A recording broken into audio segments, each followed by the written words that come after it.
So here we are, back again. Yeah, another episode. Another part of the build. There we go. So in the last one, obviously, we were deliberating whether we're gonna fix the stuffed engine or get another engine.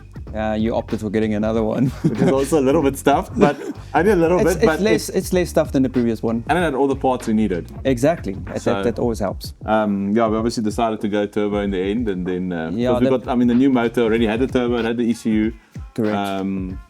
The old motor was a bit some hairy stuff that came out of there, like the crank that was drilled and the helix coils put in because they couldn't get the right threads. And so I'm glad you opted for a new engine. It makes me sleep at night a little bit better, sounder, knowing that you're not going to get stranded or break down or explode the motor.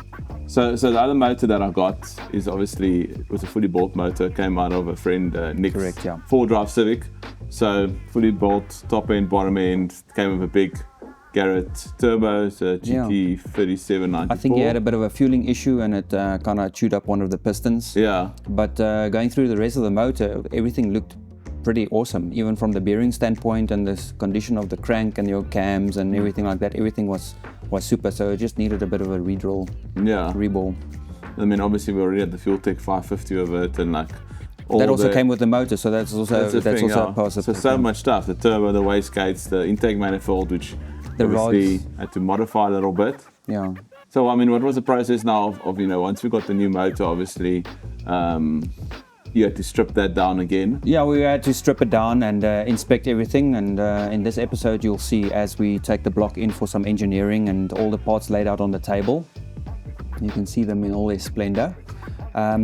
Then it went for engineering, and then the fun and game started of actually building it. And how much work is it building a motor like? If you know what you're doing, you can probably do it in a day, maybe 2 days. This one took a bit longer, it took about 3 or 4 days, but we went through everything meticulously.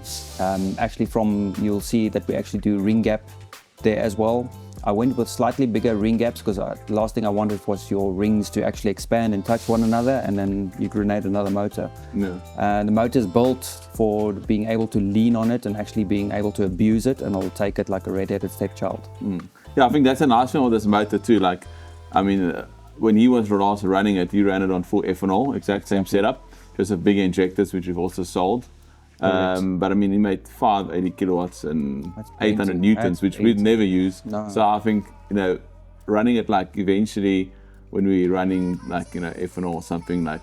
The capability is there. So the nice thing is the motor doesn't have to be opened again. It's capable of doing your 800 or 700 horsepower if you really wanted to, but running it at like 500, it's going to last forever. Forever and a day.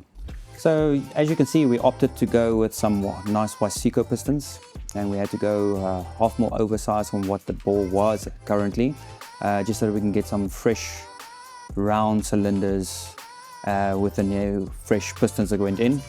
At the engineering, the block was chemically cleaned, it was decked, we rebored the bores out to accommodate the new pistons that we selected. Also put some new ACL bearings in there. She got a fresh new oil pump, fresh new water pump, so it's basically a brand new motor for you. So Rajiv from Induna Motorsports, he came through, helped us with a lot of parts for the build. Got it here quite quickly as well. I was quite excited every time I got a package from him.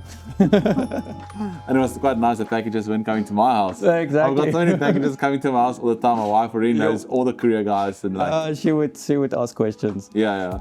So, and then obviously, the injectors, the motor came with injectors, but they were too big, 600cc. For street purpose, to do the fine tuning on those size injectors for street use, where idling and small accelerations and just putting around in traffic, it wouldn't have been no bueno. Yeah, for a drag setup like here, it was when you wide up the throttle, it's not a problem. So we went for 1600cc, which I think is also more than what we need, and but rather go a little bit bigger and buy once than buy again. Future-proof it. We just future-proofed it. That's all we did. And then obviously, what do you think about the turbo? It's a little bit big because he used it obviously for drags. It's a bit laggy. I think it's going to be a bit laggy for me. But what we can always do, because it's such a nice turbo, we can always just scale down on the exhaust housing if we need be to bring it up a bit sooner. Okay, cool. But I think that'll work lekker. Yeah, I think it'll be nice. And then obviously I will just remount it again to the same gearbox and stuff, which everything will work as the other motor had. Exactly. So that's also a plus. But yeah, this was quite a fun build. This is my first Honda build that I did. My first Honda motor. Was never a fan, but after actually having my grubby hands in one, I'm quite keen on the next Honda build. I'm also quite keen to see the end result. So I mean, next to obviously, you'll be, once a motor is built, you're gonna have to just, you already, for the previous K24, you'd already made all the engine mounts and stuff like that. Everything So that's was all already done. made, yeah. So now it's just a case of putting it into the new. Yeah, now we're gonna just put everything back into the vehicle and take it from there. And then obviously we have to start. Turbo manifold and all that, but that we'll see in the next episode. Okay, awesome. Thanks for watching, guys. Thanks for watching, we'll guys. see you in the next one.